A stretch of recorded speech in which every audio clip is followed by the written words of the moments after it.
the insidious thing is you have an 18% down year in bonds. It's going to take you years to get back to a break even. When the 20-year average is like 1%, yeah, I think that's going to be a bad contributor to this rate of return overall. Yeah. If you're going to add the whole life insurance over here, you don't need to add the bond component in the 401k necessarily. The mind-blowing thing is once you build a certain amount of wealth, the ability to do lower risk things and still have that wealth, it's amazing. Yeah. It is absolutely amazing.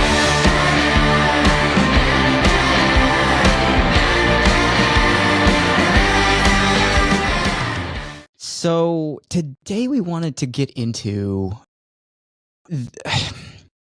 let me set the stage like this. There are times that people will come to us and they sort of act like there is this magical allocation they can make to whole life insurance. And if they do that, like if I take 33 7/8 of my budget for saving and I put it in whole life insurance, suddenly the magic lock is going to unlock. The door kind of creaks open, and now I get to go into the back part of the speakeasy and learn all the secrets about safety. Nice. And the truth is, that sounds awesome. The way you described that, I want some of that. So I was intrigued. I'm like, yes, continue. Well, if you do, you just send money. No. Make your check out to Brandon. No, kidding. So it doesn't work that way. Right. The magical allocation is very, very circumstantial. Right. So that's why we have to use our favorite term that frustrates the hell out of everybody. It depends. Right. Yeah. There definitely is no magic number. And I think, I know we're going to get into the details of this, but I think the right context, if you're thinking about whole life insurance, this could actually apply to index universal life insurance as well. But if you're thinking about whole life insurance in the context of an asset class, you want to build cash value, you want to build it as quickly as reasonably possible and stay within the boundaries of not making everything taxable and all the bad things that we know. Mm-hmm. The right way to think of it is an asset that has a very moderate but extremely consistent compound annual growth rate over time. And that's it. Like, take away the life insurance side of it from your thinking if you're viewing it as an asset, and just think of it as an asset that I can purchase that has a slow and steady sort of methodical growth pattern over time in juxtaposition probably to everything else that you own. It's not going to wildly fluctuate. So in other words, you've got something that one is never going to bring like heart-wrenching declines. Right. Like, oh my, the world is falling apart, and here I am discovering that I've lost 15% of my cash value in my whole life insurance policy. Right. But that comes with the understanding that you're also never going to open up your statement and go, oh my account doubled. Right. Well, unless you put twice as much money in there. In a lot of time. I think that's our strategy, Brandon. Years and years and years. Buy your policy, ignore your annual statements for 20 years, open them and be pleasantly surprised. Insurance Pro Blog Pro tip. You got to pay your premium too. I forgot that caveat. Yeah. Just send the money. Don't look at the pages. Yeah, right. That sounds like a great sales, but no. So we actually say that in jest because we've met people where that's. I'm not saying they never open their statements. That's obviously an extreme example, but it's almost as if they woke up one day after 25 years like, wow, this thing worked out really well. Yeah. So, and those tend to be the people that do really well with life insurance. They don't really monkey with it. They just leave it alone. Right.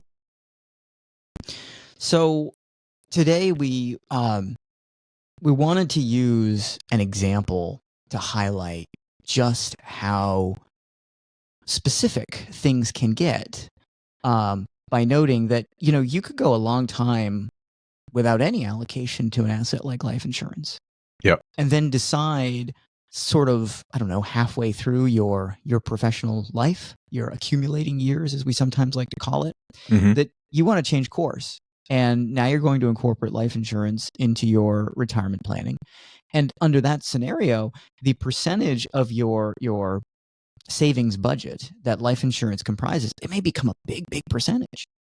Yeah. Because you're attempting to now de-risk the portfolio with whole life insurance as a complement to everything else that you've done. Right. So consider this scenario. Let's say we have an individual. We'll call this individual Joe. Joe's got 20 years left before he retires. Okay. And right now, Joe's got $500,000 in his 401k. Okay. And he is studiously saving $20,000 a year. Okay. In his 401k. Gotcha. Now, if Joe assumes that for the next 20 years, he's going to achieve a 7.5% net rate of return on his 401k, right, with his $20,000 a year payment to the savings to the 401k, he will arrive 20 years from now with an account balance of a little over $3 million. That's pretty good. That's great. Yeah. That I think would get most people excited about their retirement prospects. I've heard on other podcasts that you might even be able to generate an income around $120,000 with that sort of 401k balance. I was just thinking that very same thing. Using the 4% rule, right? Yep. Which we don't endorse, but just because everybody else uses it, we got to talk about it in context. Just so you know. Yeah. Now, here's an interesting thought exercise, though. Mm-hmm. What if Joe were to decide at this very moment in time, I'm going to stop putting money in the 401k. All right. I'm going to stop doing it. I got $500,000. It's going to continue to grow. What does that give me in 20 years? I got another 20 years. Yeah. Yeah. Mm-hmm. The answer is $2.1 million. Okay. Assuming the same 7.5% net return over that. Okay. Yep. Mm-hmm. So if we think about that, the fact that he's not going to make any additional contributions, but still have over $2 million. Yeah. Is a pretty substantial circumstance. Right. I think most people could get to retirement with $2 million and say, I'm probably going to be all right. Yep. Exactly. That's true. And it illustrates that old story that everyone who's, I would assume everyone who would ever watch or listen to anything that we do, since they're probably personal finance enthusiasts, let's call them. I call them money guys. Money guys. It's an illustration of how effective compounding is over time. Yeah. And how there is no substitute for time if you're in compounding. So the fact that he stops with $500,000, I mean, if you think about that, for 20 years, he had a $500,000 cost basis that ends up at, you said 2 million? I forget the exact number. 2.1 versus him continuing to put $20,000 a year for 20 years. Now that to me, that ends up with just over 3 million if he continues with the same net rate of return. So about a $900,000 difference between the two. 400,000 of that is his contribution over that 20 years. Mm-hmm. I don't know if I'm being obtuse in the way I'm explaining this. I probably am, because explaining numbers, while not looking at numbers or showing numbers, is always great content. My point being, the effect of compounding over time is what gets him the most results. So, yeah. The more you know. The more you know. But no, I think that there is something to be said about the fact that once you have a certain balance, that balance can do things for you that you don't get without it. Yeah. That sounds very, very prophetic, right? But it like a big piece of the account balance delta here, this $900,000 difference, is the contribution. Yes. But the contribution doesn't really make a huge difference. Right. Now, if Joe were to just do this, decide, hey, I'm done making contributions, I'll have $2.1 million, I'll be fine. Is his life going to be that much worse off than if he had $3 million. Well, there's a lot of people out there who will point out that $900,000 is a lot of money. Yes. More than a number of people have in their account balance at retirement. Way more. And I completely agree. Yeah. But here's something that we all kind of learn as we tend to, if we are fortunate enough to be in a position where we grow wealth-wise over time. The difference between zero and $1 million is far, far less substantial than the difference between 1 million and 2 million. Yes. And so forth and so Right. on. So the overall impact on Joe is the marginal difference becomes less and less and less and less. Yes. Now, yes. The one thing that Joe will have to contend with if he decides to continue to put $20,000 a year into the 401k and march toward this $3 million balance. Right. He's one bad day, one bad year, one bad month, whatever it is, away from a dramatically different result. Right. And as he's getting older, his ability to deal with, his resiliency regarding market collapses, they're not as strong as they were. Right. We always have this very confounding concept that we preach, sadly, over and over and over again. I say we, you and I don't, but anyway, in the finance world, where we tell people that time eliminates the problem of risk. Right. And we talk about it like, if you're young, you can deal with volatility because if you can go out long enough, that time span will eliminate the problems of risk. That's not true. Time does not get rid of risk. Right. But the younger you are, the more time you have to make up a loss. Yeah. Now, if we were to be real optimization geeks about this, we could totally sit down and point out that there is a better way to approach this. Throwing caution to the wind and just trying to buy something like an index fund or index ETF and saying, well, I'm young, so if I lose money, it's okay. We could arrive at different portfolio mixes that show, well, actually, if you had mitigated risk earlier, you probably would have ended up with a better balance. Right. The problem is we just don't know when exactly things going to all work out. So nobody knows the right answer to this. We're making best guesses. Right. So if Joe at 20 years out decides, hey, I probably should look at this as I got a good thing going. Yep. But for the next 20 years, I want to work more on preserving the assets I have versus absolutely trying to grow them. Right. Or I want some money outside of my 401k, like in a different spot. Yep. That could totally be a prudent thought process. Yeah. So and I think for most people, it's a combination of factors. It's never a myopic focus on one thing or another necessarily. Correct. I think the correct approach is to think of it as a multifaceted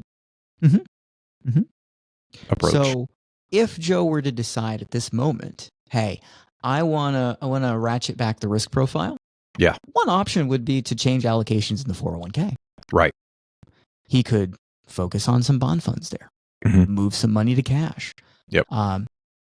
There may be good options. There may not be good options. But the one thing that he can't do with some of those lower risk assets in his portfolio is necessarily guarantee himself a hedge against bad market conditions. Right. Because I heard rumor recently that even bonds can decline in value. Yeah. And can do so quite substantially. Yep. Maybe even something like down 18%. Yeah. Don't know when that happened, but the insidious, I feel like not that long ago. Yeah.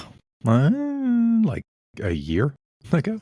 And the insidious thing, if you look at this is a tangent, but if you look at bond fund returns, which is how most people invest in bonds, right? And that's certainly how you would be doing it, a bond ETF, probably most likely in a 401k.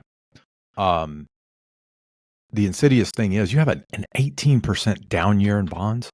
It's going to take you years to get back to a break even, to a positive net return, because your upside is, I'm not going to say it's absolutely lower, but on the on the whole, your average returns on bonds is much lower than equities. So you're not Right. going to have a down 18 and an up 40 the next year. Yeah. So You're going to have, I think bonds went up, what, like 3 or 4%? I'm talking about if you look at like a total market bond fund. I'm not talking about specific slivers. But I mean, they did come back. But in many cases, when you have declines, it takes years for that recovery because they're supposed to be a slow, non-volatile asset, except when you have, half a dozen rate increases inside of an 18-month period, it greatly affects them. So, especially in an environment where interest rates were held artificially low for a really long time. Yeah. I feel like there was a warning about this. Yeah. About 12 years ago, maybe. A little early. But we are generally willing to accept more volatility on the stock side. Yeah. Because the up and the down are pretty, well, I was going to say evenly matched. They're not. The up is almost always better than the down. Sure. Of course. So otherwise, why would we do it, right? Right. Coffee cans would be better. When we see down years, they suck. But we have a good number of up years at strong up percentages. Like stock market was down 20-ish% in 2022. It was up 24% in 2023. Right. Depending on who you look at, 26, 24. Yeah. That's not break even per se. Right. But it definitely brings back a lot of the losses very, very quickly. Yes. And typically, after you have a down year in the market, this is typical. I'm not predicting this will happen. You have a multi-year run up. That's pretty substantial. Yeah. So if Joe were to take this $20,000, I mean all of this $20,000, and do something really crazy, like put it in whole life insurance. What? I know. 20 that years seems ridiculous, later, sir. 20 years later, he'd have just about $656,000 in the whole life policy. Yep. Okay. So I've already done the math for you. That's Yay. $2.77 million. Let's round up, call it 2.8. Okay. In 401k balance and cash value in the life insurance policy. Right. So that's $284,000 less than just putting $20,000 in the 401k and assuming that we actually realize a net 7.5% 20 years down the road. Yep. Let's round that number up, call it $300,000. Okay. Now, we just covered that the likelihood that Joe's life is going to be markedly different with 2.1 million versus 3 million, it's not that high. Right. So if that number compresses to $3 million or $300,000, what do we suppose the insignificantness of that is? Right. I mean, we're just talking raw dollars. We're not talking about any of the features that would be available with life insurance as a complement to this plan. We're just saying if it's 2.77 versus 3 million, this is right. Yeah, we're not even talking about like net tax advantages when we get into an income scenario later on, which are clearly there. Ignoring all of those things, the likelihood that he sleeps worse at night or can't live a comfortable retirement with a little less than $300,000 less in the account balance, it's just not that high. It's not going to change his life. Yep. You're now right. we start I want to reiterate a point because you made it earlier and it's so good it's worth repeating. And that is your life is a whole lot different at $0 than it is 0 to 1 million. Mm-hmm. You know, if you compared two people and one had $1 million and one had 0 and asked who felt better about their future, I'm pretty sure 100 times out of 100, the person with $1 million is going to feel better. Yeah. If a person compare two people and one has 2 million and one has 3 million, I mean, the person who has 2 million would rather have 3 million. Yep. But is their life going to be all that different? No, not really. They're still in way better position than the person who is 0 compared to the person who has $1 million. So, I mean, and in the example you calculated here, that differential is way tighter, $300,000. I mean, I believe that all of the the primary cast of the show Shark Tank, Mm. the investors. So I believe it's still the case that Mark Cuban has a net worth that is larger than all of the others combined. Okay. Turns So out selling a company 28 years ago or whatever it to was. Yahoo will get you a lot of money. So he's a couple $billion. Yahoo has a string of successful investments in there. He's a couple $1 billion, and he's got a couple $1 billion more than all of the other main panel sharks. Yeah. But here's what I know. None of them are worried about where the next mortgage payment's going to come from. Of course not. No. Yeah. They all live wonderful lives. Yes. Absolutely.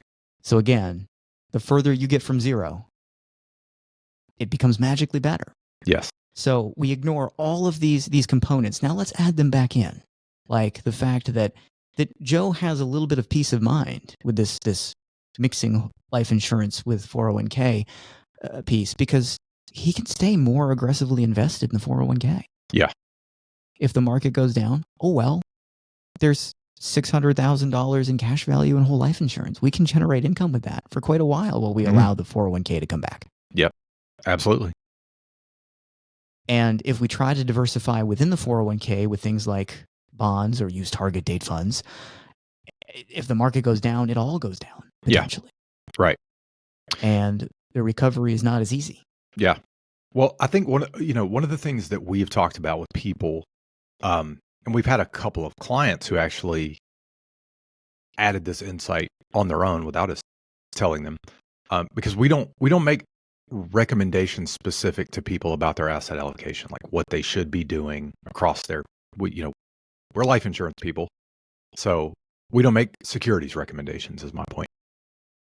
But one of the things that we believe wholeheartedly, and I think at least some of our clients see it this way as well, is that in this example, in your 401k, you really, if you're going to add the whole life insurance over here, you don't need to add the bond component in the 401k necessarily. Like, It depends. All of this is going to depend on your asset allocation across all of your money.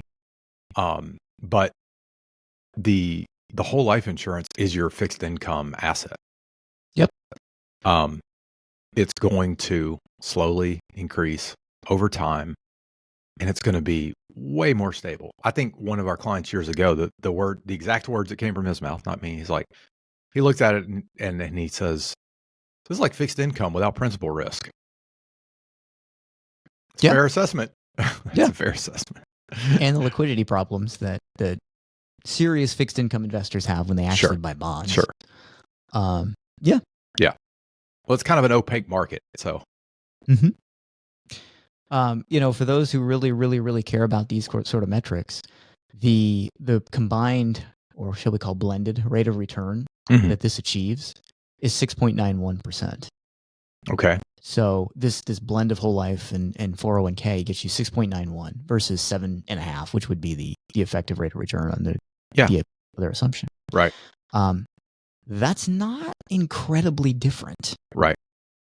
Now, would I have a high degree of confidence in being able to hit 6.91 if we were to take the money in the 401k or leave the $500,000 alone and put $20,000 into bond funds? Right. For the next 20 years? I don't know of any data that shows us anyone has achieved that consistently with high degrees of success. I know that we can point out the flaws of the Dalbar analysis, but those have always shown us extraordinarily underwhelming results when it comes to bond fund investors. Right. Right. Meaning retail investors, people picking their own stuff, basically. Yeah. So, and that's how most people invest in bonds. So right. As much as Dalbar may not be perfect, there's going to be a certain trend. Yeah. And when the 20-year average is like 1%, I think that's going to be a bad contributor to this rate of return overall. Yeah, absolutely. So using life insurance here, I mean, we're first, let's focus in on the fact that you could put all of your money in something like the market. index fund or whatever it is you want to do for a number of years and try to kind of hit a home run or two in the process. Yep. And we've had a number of clients in that kind of scenario. Mm-hmm. It may not be an index fund, but they get to, let's say, their 40s. And there's something that they did maybe in their 30s that got them an outsized rate of return on things. Right. And they look at that and they have the reasonableness and the foresight to go, I don't know that I'm going to do that again. Right. We're not going to let this ride. Yeah. I think I'm going to be happy about what I was able to accumulate here. And now I'm going to look at things that are less risky moving forward because I've already catapulted myself to a place that I didn't think I'd get to by this point. Right. I don't even know if I thought I'd get here by the time I retired. Right. So let's let the next however many years it is be all about safety measures versus more money, more money, more money. Right. And if I take risks going forward, it'll be incremental, small. Yeah. That has been a huge component of where we have talked to people about life insurance. Yep. And I personally think it's a lot more interesting and a lot more likely to be a practical application of life insurance than things like self-banking or any of those other fanciful things that get talked about on the internet these days. Yeah. It's a solidly safe asset and a wonderful complement to the rest of the portfolio. Right. Especially when it comes to retirement prospects. Right. And even more so for those who have gone out and had some fortune when it comes to appreciation in the market or wherever it was, get to about middle age and say, you know what, let's make some shifts that ratchet back risk, but let's do it in a smart way, not just let's buy some bonds. Right. Right. Which really means let's buy a bond fund. Sure. It's always been, I know we've talked about this before. Whole life insurance has always been a better store of wealth than a grower or accumulator of wealth. Mm-hmm. I mean, it does accumulate. Obviously it does, but it's going to accumulate slowly. That's just the way it works. It's engineered to work that way. So, but we have seen people transfer what I always refer to. I think I learned this when I first started. You're just moving money from one pocket to the other. It's still your money. Yeah. You're just taking it out of this, or if you want to use a poker analogy, you're taking your money off the table or most of it. Right. And you're moving it over here to a safer environment. So. And I know this kind of makes us seem like... Wish we could play a Kenny Rogers tune right here. I feel like this is the boomer of life insurance podcast because it's all about put your pennies away and save them. Exactly. Dollar saved is a dollar earned. And somebody actually commented on this to me recently. They had pointed out that, of all the people talking about life insurance on the internet, you guys you're like the boring one almost. It's all about the safety allocation and whereas there's the other people out there telling you're going to buy fancy cars with your life insurance cash value or do these crazy things and you seem to avoid that. I mean, if that's what you want to do, I mean.